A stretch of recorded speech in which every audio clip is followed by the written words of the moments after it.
Баршаңызға сәлем достар. Бүгін каналымда қазақтың ұлттық тағамдарының бірі наурыз көженің рецептімен бөлісемін. Өте дәмді болып шығады. Наурыз көже әр өңірде әртүрлі дайындалады. Басы ниет көже болғандықтан және қыстан аман есен шықтық деп ағайын туыстың басын қосып жасалатын көженің бірі. Және де ең дәмді бұл жерде жылқының еті және сиырдың сүрленген еті және қазы.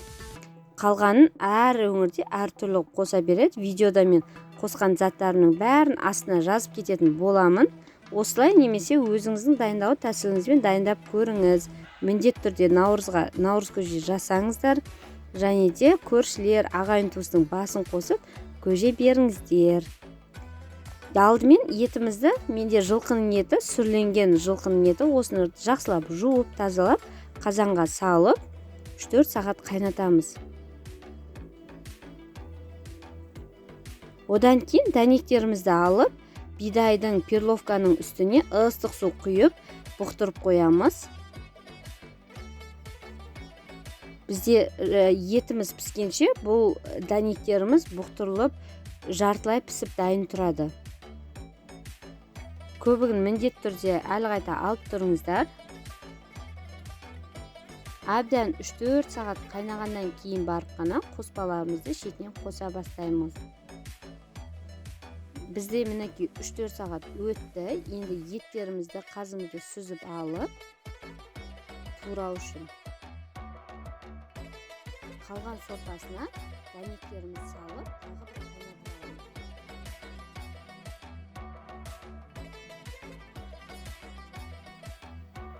Мінекей бидай, перловка барлығын салып, қайнатып аласыздар. Тек тарыны ғана салмаймыз. Тарыны ең соңынан саламыз.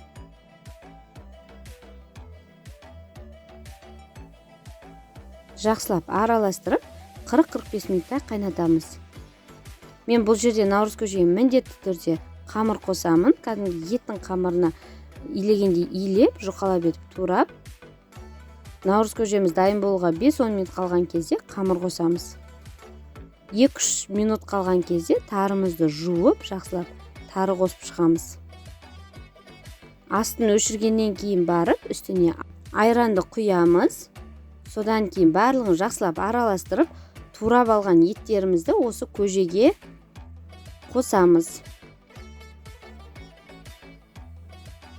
Сүрленген етпен өте дәмді болып шығады. Міндетті түрде сүрленген ет болса жасап көріңіздер. Басы ниет көже қалай жасасаңыздар да өте дәмді болып шығады. Келе жатқан наурыз мерекелеріңіз құтты болсын. Жылдан жылға аман есен, ағайын туыс бауырларыңыз аман есен болып жете беріңіздер. Және де менің каналымда қызыл ірімшік, майсөк, басқа да ұлттық тағамдардың рецебі бар.